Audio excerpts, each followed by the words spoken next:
Coming up on an all new edition of the Pro Wrestling Show. What a show we have for you. As on the Raw Ring Report, we have the fallout from Survivor Series, from Seth Rollins addressing the Raw roster and dressing them down, being himself being a hypocrite, but he doesn't want to show it that he is. We'll have that. Plus, on the SmackDown Ring Report, we'll have the fallout from SmackDown as Roman Reigns looking strong, and the Fiend, Daniel Bryan, saga continues on throughout Survivor Series, where it was really strange from the get-go. Plus, the Wednesday Night War Ring reports from NXT winning the Survivor Series with a celebration, and on AEW celebration was on for that champion Chris Jericho, and Hot Topics, where it goes down the DMs where Dana Brooke and Batista is changing tweets and flirting with each other. Wow, what a week that's been for pro wrestling. As an all new pro wrestling show starts right now.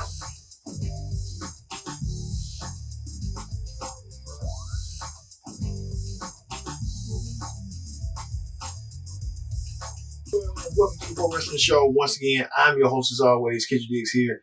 Glad you can join us. Hit that subscribe button. Tell a friend, call a friend, subscribe. We appreciate you for subscribing, loving this content on the Pro Wrestling Show, where pro wrestling matters and you matter at home. Thank you all. Tell them once again, tell a friend, call a friend. Don't forget to subscribe.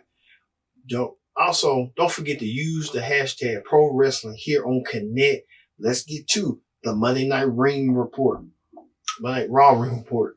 All right, Monday Night Raw kicked off from the fallout from Survivor Series, where Seth Rollins started the show with a town hall meeting where he chastised the whole entire Raw roster for not doing a good enough job at Survivor Series, an effort to motivate them to do better. Well, Raw came out to lose the end of it, but they had one victory. And that one victory came from the World Tag Team Champions, the Viking Raiders. But hey, Owens berated Randy Orton, Charlotte, saying they have clout, they have prestige, and they couldn't get the job done for Raw, for their divisions and on their teams and stuff. Well, everyone walked off on Seth Rollins, but Rollins was still chastising and dressing them down after Kevin Owens came out there. And Rollins told Kevin Owens, hey, whose side you're on? You on NXT or you on Raw? Well, Kevin Owens didn't like that, and he gave Seth Rollins a stunner. And that was it. But it set up a match later on that night for them to fight. So we'll tell you eventually what had happened on there. Continue on. Speaking of that, Rusev was served papers for a restraining order, but that didn't stop him from attacking Bobby Lashley, who Bobby Lashley defeated Titus O'Neil as a result of disqualification.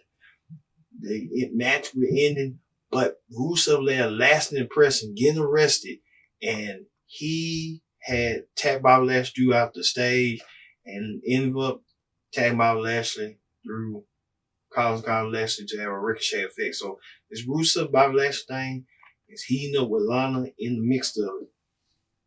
Also, the Authors of Pain, who got chastised by Seth Rollins, went and done quick work and defeated Kurt Hawkins and Zack Ryder by pinfall. So Ryder and Hawkins had no chance with the Authors of Pain. Both teams are former Raw Tag Team Champions. The Authors of Pain looking to do damage even more and being motivated by Seth Rollins to be able to do what they need to do. Also, newcomer Buddy Murphy went against Matt Hardy, a returning Matt Hardy, by pinfall. Matt Hardy came out there, made good effort, but couldn't get the job done. But then he called out Aleister Black, and Aleister Black bloodied Buddy Murphy's nose. So it looks like there's going to be a feud between Aleister Black and Buddy Murphy down the road. Speaking of that, a United States Championship match between Humberto Carrillo versus champion AJ Styles after OC came out there and attacked Humberto Carrillo, causing him not to get his United States title shot. Afterwards, Randy Orton, Ricochet, Drew McIntyre, and Rey Mysterio all tossed their names out there for replacements against Carrillo. A fatal four-way number one contenders match went down, And at the end, Rey Mysterio won the Fatal 4-Way, got the victory over Randy Orton, got the victory over Drew McIntyre, and got the victory over Ricochet. I forgot Randy Orton and Ricochet are former U.S. champions. Got the victory over them, and Ray went on to go against AJ Styles in a dream match scenario. He won with the win, with the help from a little help from Randy Orton. Rey Mysterio won the United States Championship, and Rey Mysterio, two-time U.S. champion. Remember Ramon Ray celebrating with his son just prior 24 hours ago at Survivor Series, where Ray Chase tried to win against Brock Lesnar and couldn't get the job done, and Ray finally won his title. Finally won the title, the U.S. title, so he can make it mean well. Speaking of that, Asuka beat Charlotte Flair by pinfall after Kairi Sane helped her, and Asuka used the green mist. The green mist was in effect. Asuka sprayed Charlotte. Charlotte needed to get wiped down. This was the same result happened prior to Survivor Series when Charlotte got pinned and Asuka was playing dirty, and Asuka doing the same dirty tricks now on Charlotte. Wow. It was like a WrestleMania rematch. Speaking of that, Eric Rowan went against Kyle Rollins twice, so he was a local jobber, so just when you know you're a local job, you're just jobbing out for the attention. And finally, the main event was Kevin Owens versus Seth Rollins, two former Universal Champions, battling out for respect after Rollins had said earlier, just dressing down the whole Raw roster, and Kevin Owens was likely the one that stood up for himself to shut up Seth Rollins. Speaking of that, the AOP came and attacked KO in his match against Rollins, but they did not touch Seth Rollins, which that was weird and coincidence. Like, what's going on with that? While KO was covering, Kevin Owens hit the curb stomp on him twice and ended the show. So Kevin Owens being a victim of the AOP, and is this sort of like a new alliance between Rollins and the AOP? Are we looking at the reformation of Seth Rollins being the leader of the new Shield with the AOP? That'd be perfect. So it was kind of leading to that way. So here's what it is. All right, that ends the Monday Night Raw Ring Report. Let's go over to the SmackDown Ring Report. On the SmackDown Ring Report this week, all right, SmackDown kicked off with the fallout from Survivor Series itself, where SmackDown came in second place in Best of NXT. But after a promo between Roman Reigns and Baron Corbin, Roman Reigns started the show with Baron Corbin. Reigns went against Robert Roode and pinned him by pinfall. Roode attacked him during the match, but Reigns fought back. He speared Roode through the security barricade and dumped the chairs and commentary table on top of it. This was due to Robert Roode was trying to say something about Roman's kids, and Roman didn't take lightly of it. That's what Roman did. What he did, he speared him through the barricade and put him through the announce table and put the announce table on top of him. And Robert Roode had to be carried out to do the stretcher. And it's kind of weird that it happened in Birmingham, so it happened here. Also, in one of the segments of the Firefly Funhouse, a brief flash on a new title design that The Fiend will be using. So I guess going forward, The Fiend will be having his own replica. And it's like the Jeff Hardy belt from the Impact days.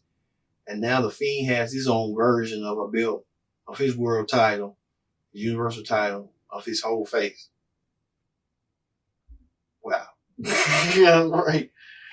Also, returning superstars. A vignette aired to hype Sheamus return to SmackDown to take back from people like Shorty G and Mustafa Ali. So Sheamus going back to that old bully gimmick, and Sheamus trying to be bullying Mustafa Ali and Shorty G. Wow. You wonder what I think SmackDown lacking full heel, but Sheamus a top heel and need more heels and more grander and stuff. Also, Mustafa Ali went against Drew Gulak by pinfall. This is a a recap of how their days in 205 Live. Mustafa Ali trying to get the win. So he's mad here to watch his head and shoulders above the rest because Sheamus called him out. Sheamus is sort of that type of beast that will get revenge some way, somehow, some form or fashion. Also, SmackDown Women's Champion Bayley, alongside her friend, team captain of SmackDown Women's, Sasha Banks, who was down to the ride between her and Rhea Ripley, and Rhea Ripley won for NXT. Well, they cut a promo on how the SmackDown Women's division let them down at Survivor Series. But the sassy Southern Belle, Lacey Evans, came out there to talk some trash and nail Banks with the woman's right. So Lacey Evans looks like she is getting a serious push to become the next contender for Bayley's Women's Championship. And hopefully, fingers crossed, Bayley might keep it, but I'm on Lacey Evans when Lacey Evans was there. She had a phenomenal year. She came and debuted at the Royal Rumble, and now she feuded with Becky Lynch for the Raw Women's title, and now she can come back to win the SmackDown Women's title. So end the year with the SmackDown Women's title, I'll say.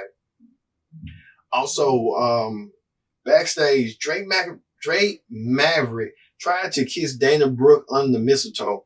Dana Brooke was questioning him like, "Aren't you married?" And Drake Maverick said, "That don't matter. In these days, it really don't. If you're married or not, you can still cheat." But Elias sang a song making fun of how creepy Maverick was being. So I don't know if they're trying to make Elias babyface or what. But we'll see how this all fares out down the road with that. And speaking of that, on Hot Topics later on, we'll tell you what Dana Brooke is doing with a certain former WWE superstar turned after. We'll talk about that later. Also, the New Day went and defended their World Tag Team titles in an open challenge match. And the team that went to accept the challenge was Sheamus to Cesaro and Nakamura. They pinned Cesaro and Nakamura by pinfall. You wonder why Sheamus and Cesaro didn't get reunited. I don't know. There's always something with WWE. The New Day retained their World Tag Team titles against Nakamura, the Intercontinental Champion, and Cesaro. Also, Daniel Bryan now has fully embraced going back to the Yes movement. Yes, yes, yes.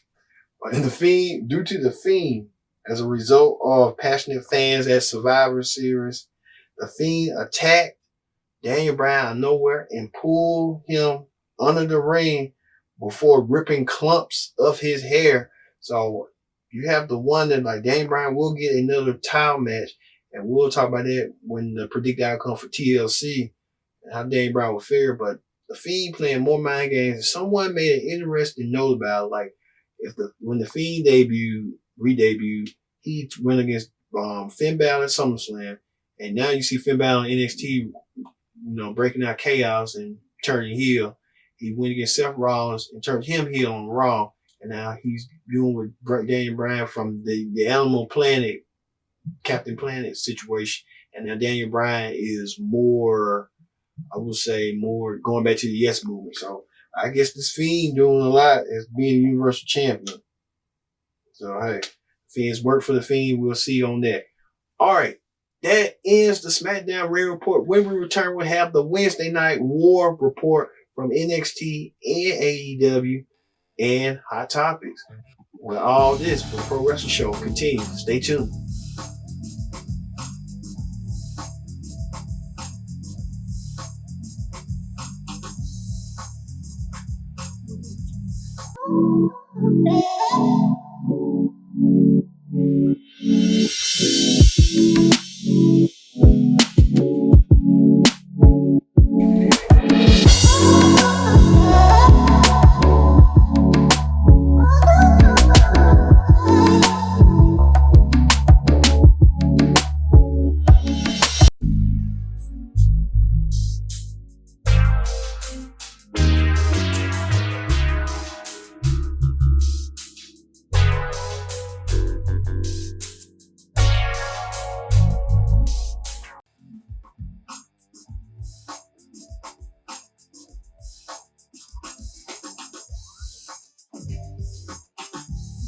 to the Pro Wrestling Show. I'm your host, as always, KGDX here.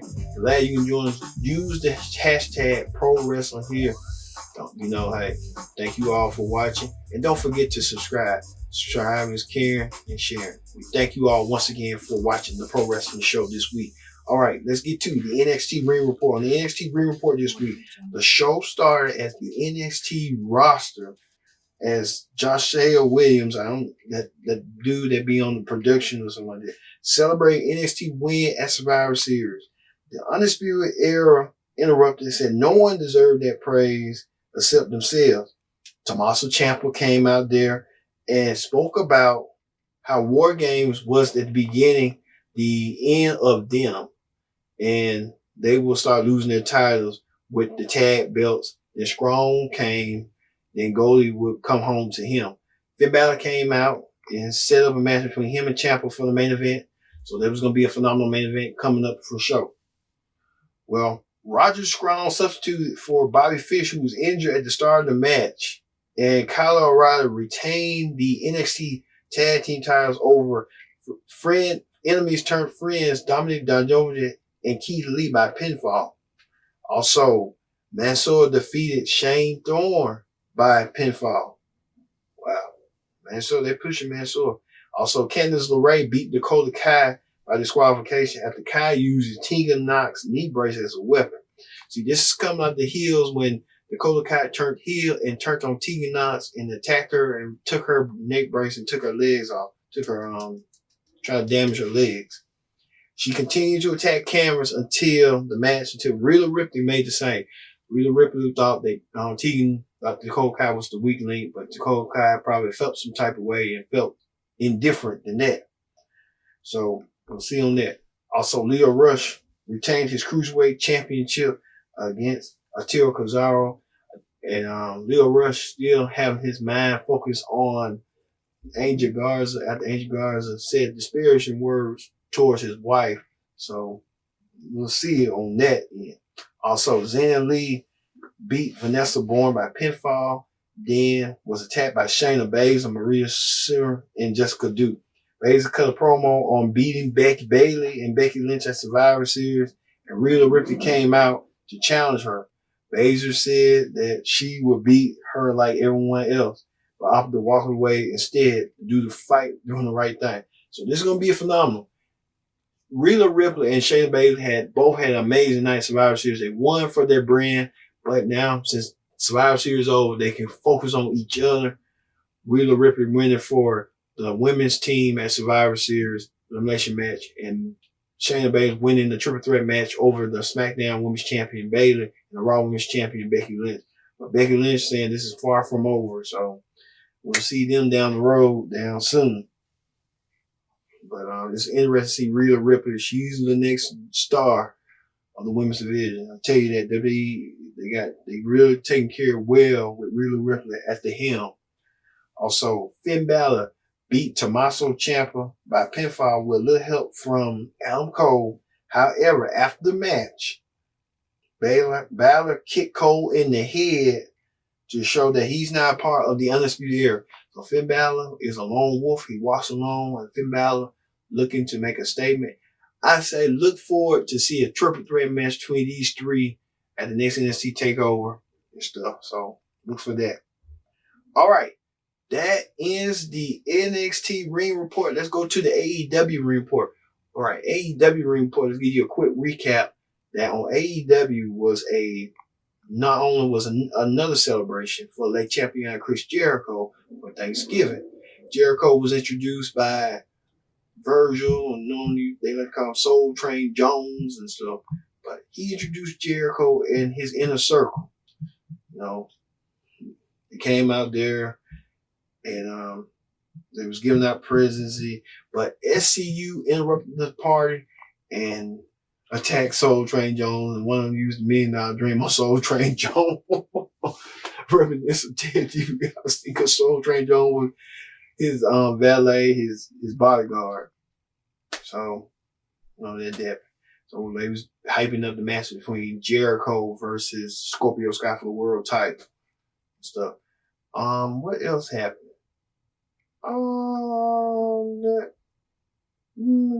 Then Omega versus Moxley happened again with not Omega, but Omega versus Pac once again. Pac won the match, so Pac looking in contention. Also, Cody was in action. Cody defeated some local jobber, but Cody after the match got attacked by the Blade and the Butcher with Allie. It's like Allie got attacked and now she's a heel. It's totally confusing, but hey, it is what it is. But Cody sent a new rider with the Blade and the Butcher. Also, MJF went against Heyman Adam Page for the Dirty Thursday ring, and match back and forth. But Heyman Page lost to the fact that Warlow was at ringside covering for MJF. So MJF now wears the ring. Wow, MJF now ring bearer. But DDP didn't like to give him the ring, but he said he's gonna do so because he's a man. DDP did the right thing, but they had an argument, fisticuffs, but DDP was gonna get down and dirty. And it was a women's division match, but never really nothing. Trying to see what else. And finally, the World Championship was on the line. Chris Jericho defends the AEW World title against Scorpio Sky. Matches back and forth. Scorpio Sky on inches. He was inches away becoming world champion. Couldn't become the world champion that he wanted to be, but he lost in an effort. And Chris Jericho retains his title, but likely his next challenger will be something that Jericho's past he may be remembering and stuff. John Moxley came to the crowd and signified that he's next in line to become the AEW World Champion, and he wants to do so. So there's going to be an interesting display, Jericho versus Moxley down the road. And I can see this match happening on the 1st of January when the AEW return home in Jacksonville for their homecoming. Watch. Tell you. Watch and see. And hey, that's it. That's it for the AEW Ring Report. Let's move over to Hot Topics. All right, Hot Topics this week. Man, oh man. All right, many of you may know that Corey Graves took shots against Marlon Ronaldo during the takeover, which seemed to put him in a bad spot. Well, Corey Graves apologized to start on his After Bell podcast with this. Sorry that Corey Graves apologized with the After Bell podcast. It was quick. There was many people saying they weren't sincere enough, but Ronaldo was not in NXT as well this past week. So many people are saying Marlon Ronaldo trying to get himself together. My take is this. If I was Marlon, I would just tell Corey Graves heart to heart, hey, not messing with you. I'm trying to do my job. I blew out my voice during the takeover. I didn't know. That's what I said. Because Corey Graves made the comment that he didn't let Beth Phoenix and Nigel McGuinness get a word in. And I would have put him in his place. Like, hey, look at Corey. You know what I'm saying? But I get it. But at the same token, you would think Marlo would try to tell Corey, hey, stand up for himself and tell him, hey, let me do me. That's what he should have said. But hey, stuff like that happens. We here at Pro Wrestling Show wish Marlo the best and get back to work and call those NXT matches that we love. Because he'd be saying on pop culture references that Taylor Swift and Kim Kardashian. That was one thing that stood out to me. I'm like, wow, how you know that? He just adds that in. So great insight by Ronaldo, but don't let nobody deter you on stuff like that.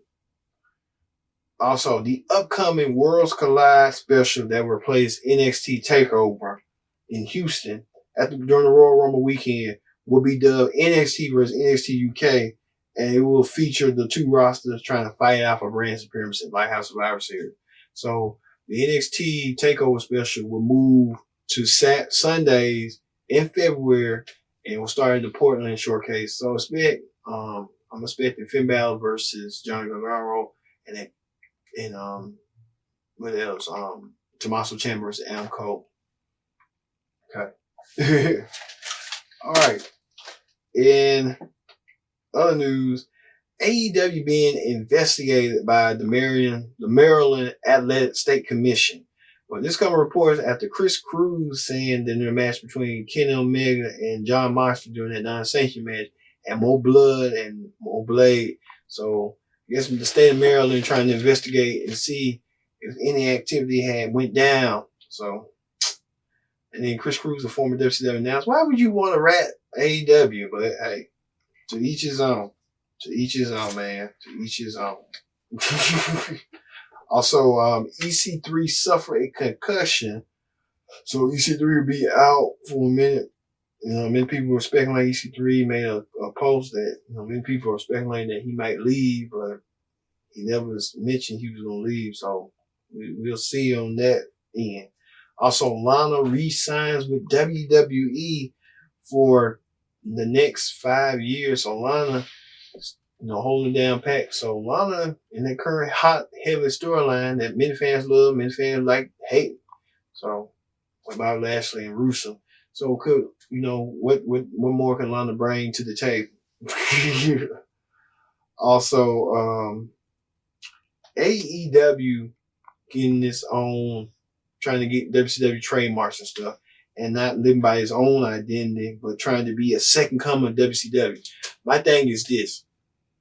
If you can own those properties, good and great, but have they been used? And you would think, since WWE has some of it during the WCW umbrella, and they own WCW, why not create your own little thing? Like how AEW going to make Bash at the Beach again, recreating it, but we'll see. But at the same token, that's sort of like you being WCW. Be different, have something, a different name, a different time, like something with beach theme or something. You can come up with a beach theme. They got a marketing department, AEW. But, hey, it is what it is. And finally, it goes down in DMs as WWE superstar Dana Brooke has hit up former WWE superstar and recently retired WWE superstar champion Batista. But they've been sending each other these tweets and stuff where Batista officially claims he's a single and ready to mingle. And Dana Brooke says she's single ready to mingle. She wants to get with Batista at his gym. And I guess they're going to do some high and heavy, things. So we'll leave it to your imagination with Batista and Dana Brooke. But hey, it's just a one night thing, a one night stand, a fling, or whatever you like to call it, and stuff like that in nature. So hey, here what it is. All right, everyone. Thank you all for watching this edition of the Pro Wrestling Show. I've been your host, KJ, saying so long, and we'll see you next time for another edition of the Pro Wrestling Show. See you later.